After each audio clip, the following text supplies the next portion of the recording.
ఉన్నత విద్య కోసం ఐర్లాండ్ వెళ్లి దురదృష్టవశాత్తు రోడ్డు ప్రమాదానికి గురైన విద్యార్థులు తీవ్రంగా చింతిస్తున్న నెట్టెం రఘురాం. ఎన్టీఆర్ జిల్లా జగ్గైపేట నియోజకవర్గం జగ్గైపేట పట్టణంలోని ఈ రోజున జగ్గైపేటలో విలేకరుల సమావేశంలో మాట్లాడుతూ ఉన్నత విద్య కోసం ఐర్లాండ్ దేశం వెళ్లి దురదృష్టవశాత్తు రోడ్డు ప్రమాదానికి గురైన గండ్రాయి గ్రామానికి చెందిన చిట్టూరి భార్గవ్ కుటుంబ సభ్యులను జగ్గైపేట పట్టణంలోని వారి నివాసానికి వెళ్లి వారి కుటుంబ సభ్యులను పరామర్శించిన ఎన్టీఆర్ జిల్లా తెలుగుదేశం పార్టీ అధ్యక్షులు మాజీ మంత్రి నెట్టెం రఘురాం. ఈ సందర్భంగా నెట్టెం రఘురాం గారు మాట్లాడుతూ ఎంతో ఉజ్వల భవిష్యత్తు ఉన్న చిట్టూరి భార్గవ్ గుంటూరుకు చెందిన చెరుకూరి సురేష్ రోడ్డు ప్రమాదంలో మరణించడం, అతి త్వరలో ఎంఎస్ కంప్లీట్ చేసుకుని ఉద్యోగం కూడా పొందే సమయంలో ఇలా జరగడం తీవ్రంగా కలిచివేసిందని, భౌతిక కాయాన్ని త్వరగా ఇండియాకు తీసుకురావాల్సిందిగా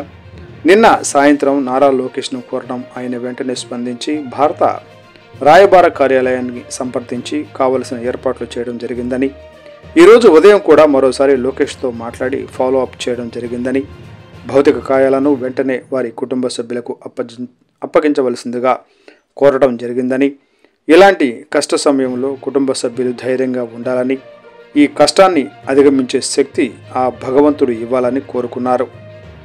ఇక్కడ లోకల్ మా ఆఫీస్లో పార్టీ ఆఫీస్లో ఉన్న ఎన్ఆర్ఐ సెల్ని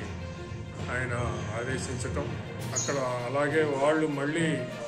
ఐర్లాండ్లో ఉన్నటువంటి మా ఎన్ఆర్ఐ సెల్ని కూడా అక్కడ సంప్రదించటం,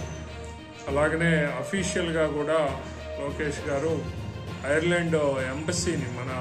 ఇండియన్ ఎంబసీని కూడా అక్కడ సంప్రదించి కావలసినటువంటి ఏర్పాట్లు చేయమని కోరటం అనేది జరిగింది. అక్కడ ఏవైతే గవర్నమెంటు పోలీసు ఫార్మాలిటీసు అవి పూర్తయ్యే లోపల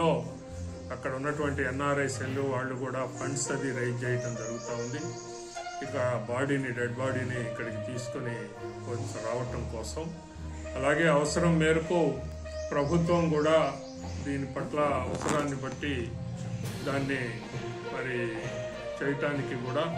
ఏ రకంగానైనా మానిటరీగా కానీ ఇతరత్ర పార్టీ పరంగా అది అవసరాన్ని బట్టి చేస్తూ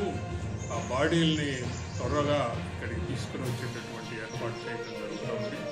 రాత్రి ఇవాళ మార్నింగ్ కూడా నేను మాట్లాడాను, వారు ఆ పనిలో ఉన్నారు. వాళ్ళు తొందరగా, ఎంత తొందరగా వీలైతే అంత తొందరగా బాడీస్ తీసుకొని వచ్చి ఆ కుటుంబం వారికి కాస్త త్వరగా తెచ్చే ఏర్పాటు చేస్తూ ఉన్నారు. ఈ సందర్భంగా ఇలా జరిగిన ఈ విషాదం